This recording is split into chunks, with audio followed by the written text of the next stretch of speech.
আজ বানাবো বেগুনের রেসিপি, তবে অন্যরকমভাবে। বেগুন সাধারণত আমরা ভাজা কিংবা মাছে দিয়ে খাই, তাই আজ ভাবলাম একটু অন্যরকমভাবে বানাই।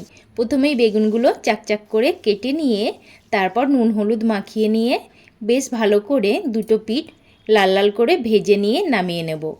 আর এদিকে আমি মশলা রেডি করে নেব। দেখো, একটা গোটা টমেটো বড় দেখে কেটে নিয়েছি, কয়েকটা রসুনের কোয়া, আদা আর পেঁয়াজ, এগুলোকে পেস্ট করে নিয়ে লবণ, হলুদ, জিরের গুঁড়ো আর লঙ্কার গুঁড়ো এগুলোকে দিয়ে আর সামান্য একটু চিনি মিশিয়ে মশলাটা রেডি করে নেব। এরপরে গরম তেলের উপরে গোটা জিরে ফোড়ন দিয়ে মশলাটা দিয়ে বেশ ভালো করে মশলাটাকে কষিয়ে নেব। মশলাটা ভালো করে যখন কষানো হয়ে যাবে তখন এখানে গরম জল দিয়ে দেবো। ঝোলটা ফুটে এলে এরপর এখানে ভেজে রাখা বেগুনগুলোকে দিয়ে দেব। কোনো ঢাকা এখানে দেব না, মাত্র 10 মিনিট ফুটিয়ে নেব, কারণ ঢাকা দিলে কিন্তু বেগুনগুলো একদমই গলে যাবে। তারপর নামানোর আগে একটু ধনেপাতা কুচি দিয়ে নামিয়ে নেব। এটা খেতে দুর্দান্ত লাগে, আর গরম গরম ভাতে তো এর কোনো তুলনাই নেই।